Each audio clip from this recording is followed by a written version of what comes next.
Part of the point of sale industry that's sometimes difficult to comprehend is the intricacies of inventory. This is without a doubt the most intense module that we have in the Aldelo Express platform. Without a doubt, it is the one that it's the hardest to program as far as development goes. It is very complex, has a lot of moving parts. But as you'll see, once we get into the software, it's very easy from your standpoint. It's easy from the usability standpoint. It's all based in our touchscreen, which is a lot different from some of our competitors from the standpoint of they require mouse movements and it's all back office stuff.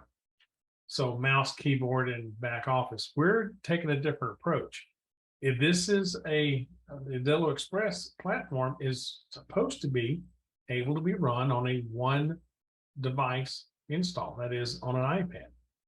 So the program that we have created is designed around touchscreen and not necessarily a mouse. So you'll have things like the flow is just a little different, as you'll see. Not different from point of sale, from the touchscreen point of sale, but different from the aspects of being a back office program. This is a front of house type program. That's where it starts. And when you think about how it's tied to items, it makes sense. This program is also one that if you were to have to buy it, would probably be $1,000 module. And to have it included with the Aldelo Express platform is quite a nice thing, because it would be an additional cost for every other package, every other software package, and for it to be included with as intense programming as it is, for as long as it took to develop it, we're very fortunate that it is included at no charge. So let's get into it and start with an inventory overview. This is designed for our partners who don't know inventory, people who have never installed inventory modules before. This is going to give you some ideas of the overall concept. So let's look at inventory as an overview. With regard to restaurants, most are going to ask for it. Few will actually use it. They know, the restaurant owners know they're supposed to do inventory. They've been told they're supposed to do inventory, and they may count their inventory, but they don't necessarily know how to do an electronic version. So they're going to ask you for it, even though not all of them will use it. They after 6 months, they tend to get away from it and not use it any longer. So if there's software, there's hardware, and this will soon become shelfware. So the person who really is going to use this software is the one who's going to probably stay in business, because they're taking care of their business. They're involved in their inventory. They're looking for the profit and loss. They want to make sure they're getting every possible piece of profit out of their operation. Inventory software will do that, but it takes a bit of a religious zealot to maintain it. We'll get into some of that as we go through this. So the next point I want to make is even fewer will do it right, or well or right. They just won't do it. So it really narrows down the number of people who are going to do it and do it right are very small minority. Most times, this is a checkbox feature, meaning you'll be asked, do you have inventory? Well, you can say, yes, we do, and you move on. It's not difficult to set up. It truly isn't. And the touchscreen version of this, it makes it even simpler. So it's not difficult to set up. It's not hard to learn to use or to use it. It's just not difficult. It is time consuming. So here you go. How's that restaurant owner going to balance their time? To do it right, it does take time. They're going to have to enter the recipes, enter the ingredients, enter all those different things in the setup. That's easy. Then they're going to have to count their restaurant. They're counting that restaurant anyhow to do their reorder. So they're actually doing that part as it is without an electronic inventory system. The time consuming fact is if they are trying to do inventory down to the individual salt and pepper package, if they're trying to do inventory down to the pickle, down to the slice of lettuce, slice of tomato, if they're trying to get down to that level, they're going to be overwhelmed and give up. I've never seen somebody who did it to that level, who maintained it to that level, who did not have a full-time person doing it. It is quite time consuming. So we're going to recommend that they do high level inventory only, and that's what you need to counsel them to do, coach them on how to do high level stuff. And that's how we're going to present it to you today. Don't get into the actual individual pickles. I mean, pickles go on the burger. Don't get into that level, because you're going to find that it's very frustrating and very time consuming on their part. Capital letters on purpose. Do not set this module up or train on this module for free. Just don't do it. It is going to be frustrating for you to be tied up for days. You don't want to do that. You're going to want to charge, and you're going to charge a minimum of $500 a day and a minimum of 3 days. And that's in addition to any of the training that you're doing. So this is totally outside of point of sale. If you're doing server training, cashier training, bartender training, and owner and manager training, great. You should charge for that too. But here, for this module, this is in addition to whatever else you're charging for. $500 a day and 3 days minimum. What you're going to do is you're going to train on what you're doing. Then you're going to build an item or two, a recipe or two. You're going to build this for them, and then you're going to sit back and you're going to watch them do it. You want to get them involved. The customer has to have buy-in on this, or they will not continue to use it. They'll just call you. So when you're doing this, you're going to train them. You're going to build an item or two, and then you're going to turn it loose, and you're going to watch over their shoulder while they do it. They must get involved in this. Otherwise, guys, all they're going to do is call you when they have a problem and want you to come back out and do it for free. Don't do it. Do not. You're better off not selling the module if you're going to just give it away. Don't do it. You need to charge for your training. I don't want to spend too much more time on that. This point has to be brought home. We're going to want you to do simple recipes tracking the main ingredients, such as the proteins, which is the meat and cheeses. That'll be the most successful. In fact, that's where the biggest cost is involved in any recipe, is in the proteins. So if you can get into a recipe that just tracks the high level ingredients, then that restaurant would be better off from the standpoint of they will continue to use the program and receive the benefits of it. If they start getting into the down to the pinch of salt, slice of pickle, ounce of lettuce, we can do that. The program is capable, it's quite capable to do that. But getting that down involved in it is not going to be long-term successful.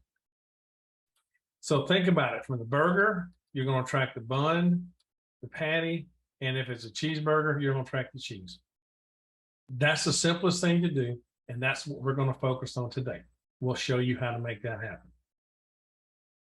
You're going to want to track the top level, which is going to be burger.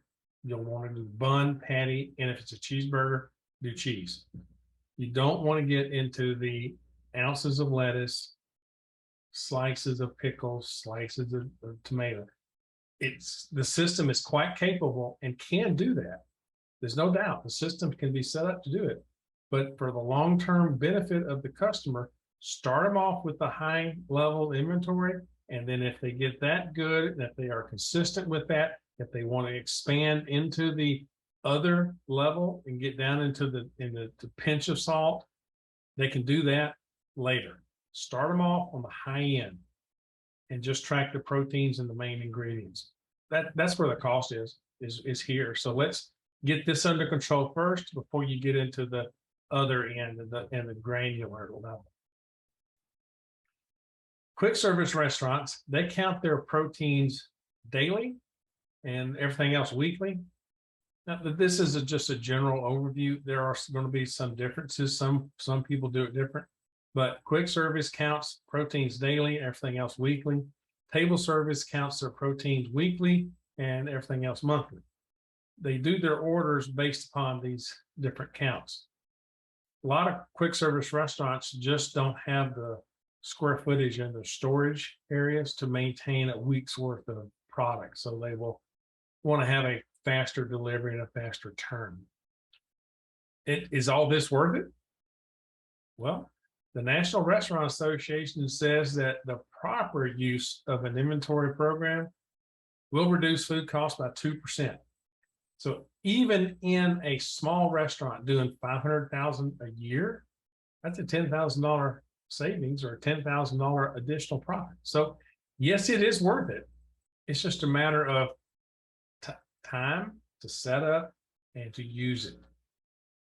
So let's look at now the inventory basics for the Aldelo Inventory Module. It is included with the Aldelo Express for iPad. At this time of the recording, it is not available for the Android version. However, if you want to run Android in the network for the devices and have one iPad in the network, then that iPad will be where you do the setup and do all this inventory work. So it is capable of being installed with an Android system. It just you have to have an iPad in the network to run it on. It is accessed through the ellipsis button, and then that security, of course, is required to be able to see it. The inventory module on my screen is on the bottom right. This is only accessible if you have the right security level. Then you are given the option for the default mode is the setup mode. You will toggle that switch to do the activity mode. We'll get into that in the next class. We're not going to do that one today. All we're going to do today is setup. So you'll have then access to the groups. You'll have access to locations, vendors, units of measure. The inventories are the items, and then the recipes. All those are down the left-hand side, and they are used in that order. So when you're starting to set up the inventory module, you're going to start with groups and then move down and locations and vendors and measures and those things. You'll move in that order. So they're logically set up how you should do them. So let's talk about groups. These are the inventory items for storage. So where are you putting these? You're going to want to have this in a logical, methodical way. You're going to look at this as, is this the actual room? Is it in the cooler? Is it in the freezer? Is it in the beer cooler? Is it in the liquor cabinet? Those are your different areas. Locations are the physical places. They can be down to shelf specific. So in this case, you can say that you're going to keep the hamburger patties on a particular shelf in the cooler. That way, when it comes time to count them, you know where they're supposed to be. Depends on how organized the restaurant is, but that's what locations are for. It just makes it easier to count, to find them and count them. You don't want to have to be going multiple different places when you're doing a count. You want to do a count by location. Vendors, well, that's kind of logical, easy to find out. The key thing here is the email or the email of the purchase orders. Then there's units of measure. This is totally flexible. There's a lot of different ways you can use this and set this up. So you're going to have a lot of units of measure, because think about how you're going to use this. You're going to use in items maybe by the ounce, the fluid ounce. Your recipe calls it by a cup. You're counted maybe by the bottle and ordered by the case. So there's different units of measure for this particular item. Another item could be used by the each, such as a burger patty.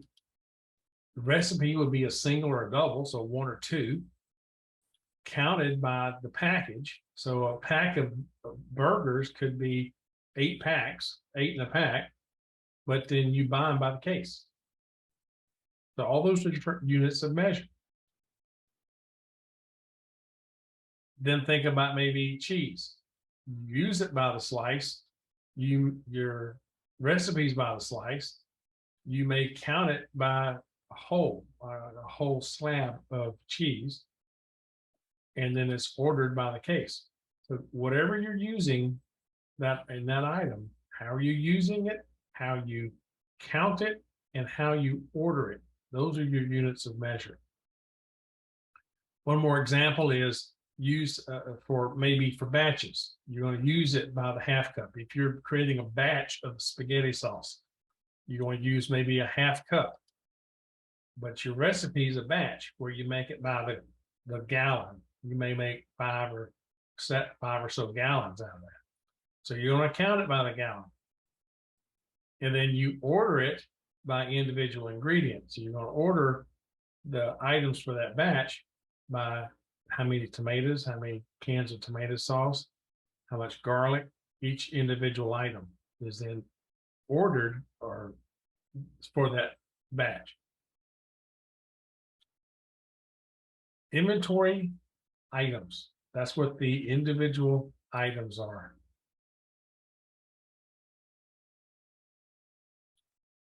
You have in there, when you get into an individual item, now you're going to put that name, that group, that location, and that vendor. That's all the basics for that particular item, that individual item. You're going to then use the unit of measure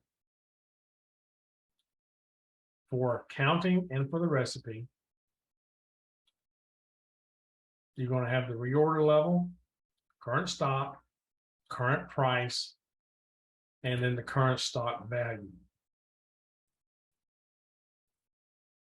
And finally, you're going to get into item description. Now you're doing recipes. Now you've got all the different pieces set up ready now to make the recipe.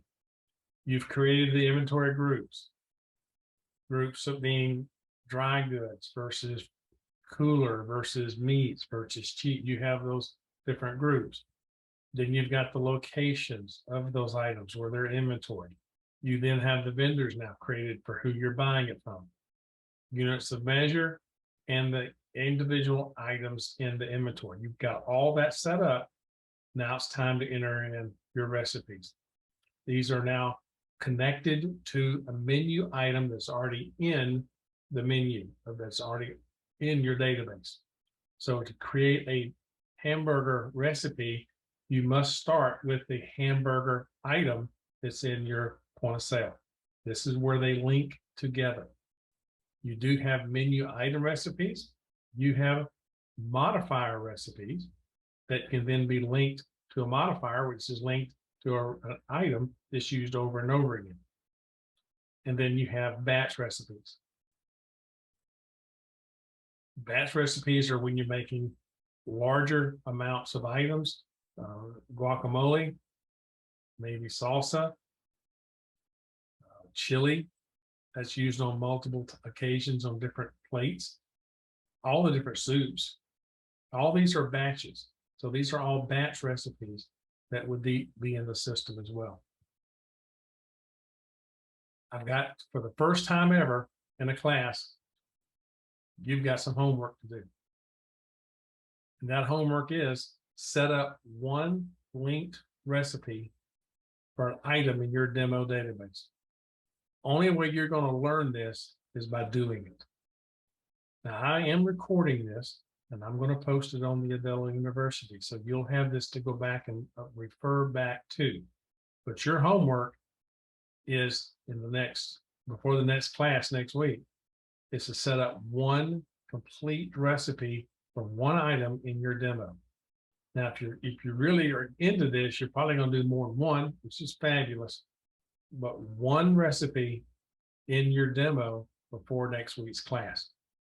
And then next week, what we'll do is go over the actual use case and how to use this and put this into action.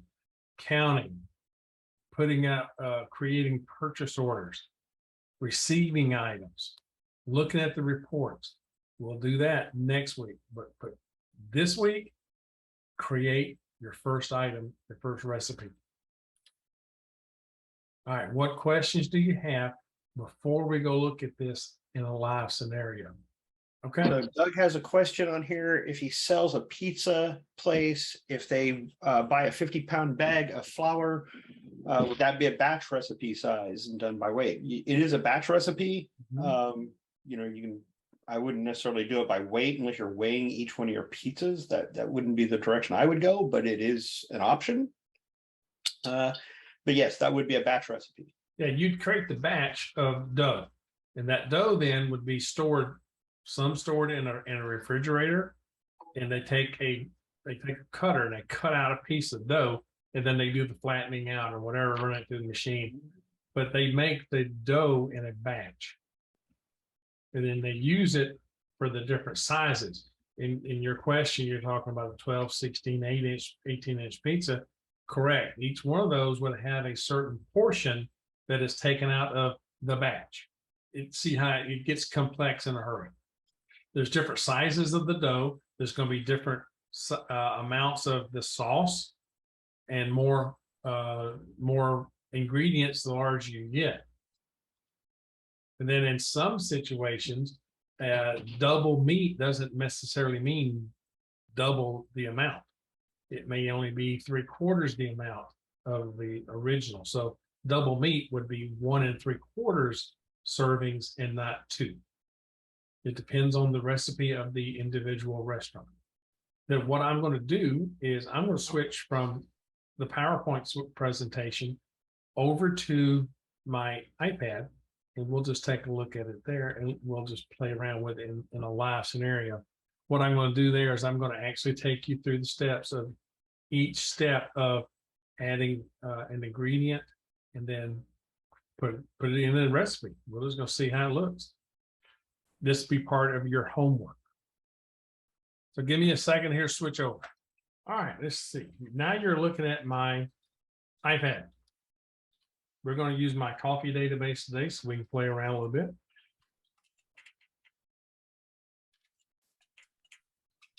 Now I'm going to touch the ellipsis button, and the bottom right is my inventory.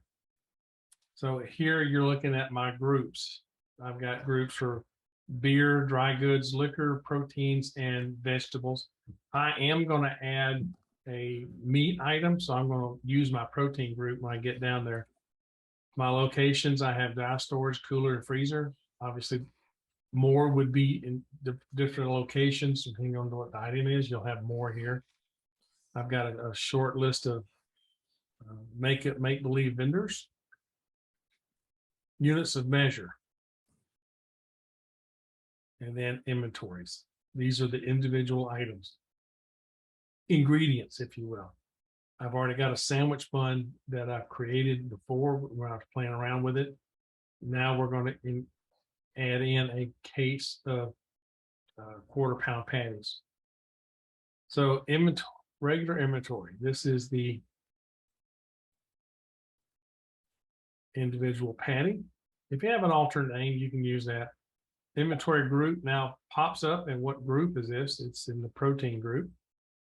Location, I touch, and I can then choose where that location is. Inventory vendor, who do I buy that from? I touch that, and I then purchase from Cisco. So this is all built around touchscreen. So in some cases, in some instances, what you're looking at, this is a lot faster than the mouse click. It's point and go. Unit of measure. In this case, I use them by the each, but you're seeing here, I could use it by the pound and do quarter. If I was doing fresh ground beef, I could do that. In this case, they're already pre-positioned or pre-mixed patties. So I'm going to use them by the each. I'm now going to scroll up. And now my recipe ingredient. Oh, this is where I messed up. Unit of measure. We buy them by the case. This is the stock quantity. And how many are in a case?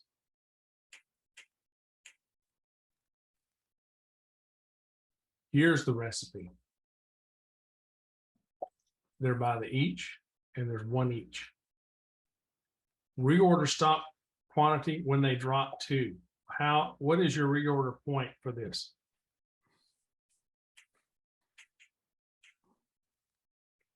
Replenish stock back to. So what is your build back to? To get down to 100, then it's time to replenish. How much do you want to buy?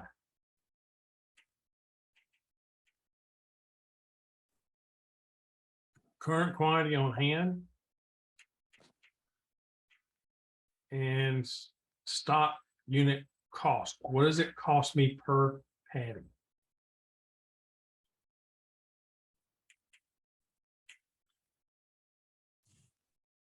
Actually, that's not enough. Let's get this a little more real. So now what that's done is taken to get to the current stock value on hand, it multiplied the number on hand times the cost per item. It gives me a stock value of $125. And that's adding an item. So any questions about that? Okay, so let's look at a recipe. So now I have the ability to do menu items, which are the main items, modifiers, and batches. Let's just do a simple bacon burger. Let's go look up a burger. So you can now search the database for burger. I've already got this recipe started. I put my bun in. Now I'm going to put in the actual patty. And since it's a single, I'm putting in 1. So based upon the unit of measure and the recipe cost, my recipe cost for this burger is 25 cents for the bun, $1 for the actual patty. And then that's, you see on the bottom now, it's showing you $1.25. So when you build your item, you can then start putting it into the menu item list. So any questions on that? Yeah, how do you do a double burger and Okay. have it replenish? I'm assuming it may attach in the modifier. I would do it here too. So Henry keeps asking if this is similar to Aldelo Pro. No, it's not. It's nothing like Aldelo Pro. On purpose. On purpose. It takes what we've learned from the Aldelo Pro and greatly improves upon it. Mm-hmm. So let's ring up a bacon cheeseburger. See how this works.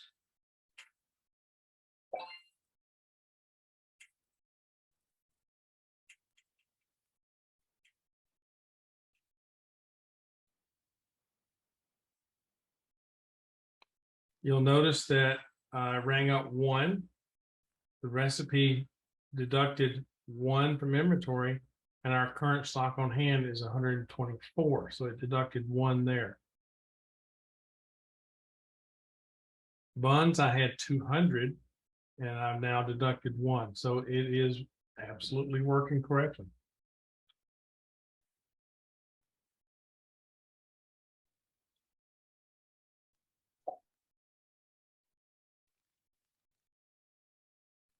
It's all right. What do you want to see? What have I not done for you? That's a little more complex. That's in the complexity, isn't it? In All right. this program, this particular way we're doing it is flour is flour is flour. Okay. It's not going to break out the flour you buy from Cisco versus the flour you get from some other vendor. You do have the ability to have those different vendors, and you can select which vendor you're going to purchase from. But it is flour is flour is flour. If you're going to get into those type of intricacies, you're looking at a different program. You're looking at a third-party application that focuses only on inventory. So my barcode is basically flour. Yeah. Or I use an internal barcode. That's it. Internal barcode will work really Okay. well. Okay. Works for me. Thanks. All right. I don't hear you don't see any more questions in the chat on setup. Are there any more questions on the setup portion here? Okay, then your homework is to do what I just did. Create a recipe. Put in all the different aspects here: groups, locations, vendor, units of measure. Create your inventory items, and then create a recipe. That's your homework. And it may sound trivial, but if you're not using this, if you're not actually putting it into practice, you're not going to learn it. Me sitting here and showing it to you, you'll get off this webinar, you'll go, yep, I got it. And then tomorrow you won't. Put it into practice. Take 30 minutes of your day, your evening, and do this. Do it one time, and it will make it so much better for you. You'll go through this and you'll go, I understand it better now. You'll have a better concept of it. And then when we come back next week, the next portion of this, which I'm going to tell you, it's more complex than what we just went through. Next week will be more intense than what we just did. It takes it to another level of complexity. So you got to have this down before we go to the next level. All right, and we'll take a pause. Jeff, is there anything you want to add on this very important aspect of the program? Just be here next week so we can go over more of it. You understand exactly how this works. What I encourage you to do is when you're doing your homework and you get to the point where you've entered the recipe, go to the top right and touch on that. Okay. That's activities. That switches everything. You see how everything's now different. That's the one switch that takes it from setup mode to actual usage. So now you have a whole new list of things: shopping list, POs, receiving product, counting product, transferring between stores, batch production, and forecasting. Perfect. Perfect. Whole new level right here. But you got to get this part down before we can do the next. And I hope you see the importance of and why I'm stressing this so much, guys. Please get this down so that this makes sense. Because if you don't have this down, you're going to really be lost when it comes here. I love the excitement of the questions, but let's focus on what we got here. We've spent 45 minutes just on setup. There was no way to do all this in one day. So let's get this part down. You get comfortable with this, and next week will be a breeze. It'll all make sense, I promise you. And we'll answer all these questions and more next week. When you see it in action, you'll just go, oh yeah, I got this. So Jeff, anything else you want to do on this, bud? No, sir. Okay.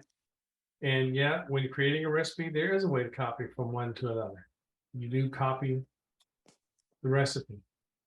You see where it says the blue button at the bottom. You can copy that recipe. Then that's what you would do. You create your burger, and then you copy that recipe to make it a cheeseburger.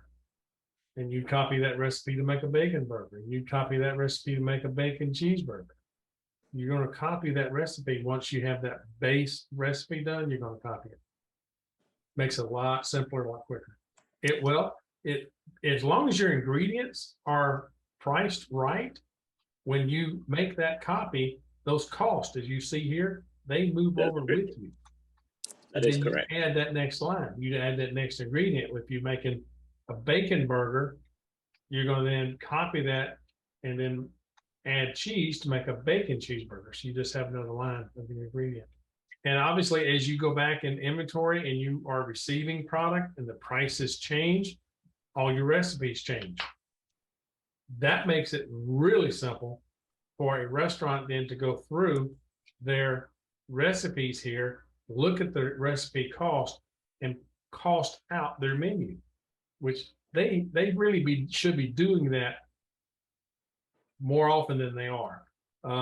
Some of these restaurants don't do it every year, and the way prices are now, they should be costing their menus maybe monthly.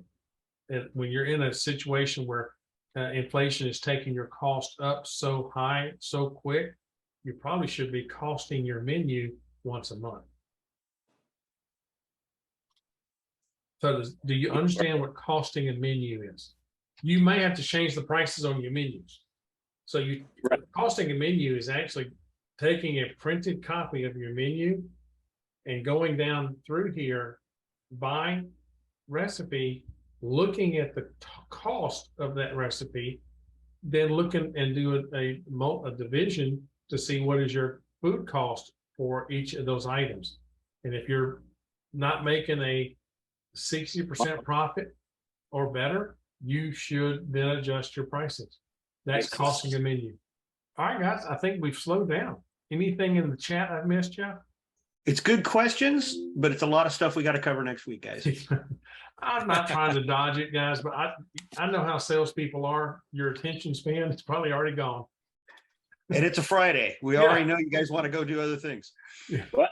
All right. Well, I appreciate so much your attention and your attendance today. You guys have been great with your questions. It is obvious that this is important and you are getting it. Please do your homework. And then next week, we'll then follow up with the activities portion of this so that you then get a full picture of what we're doing. Thanks again for your attendance. We'll see you next week.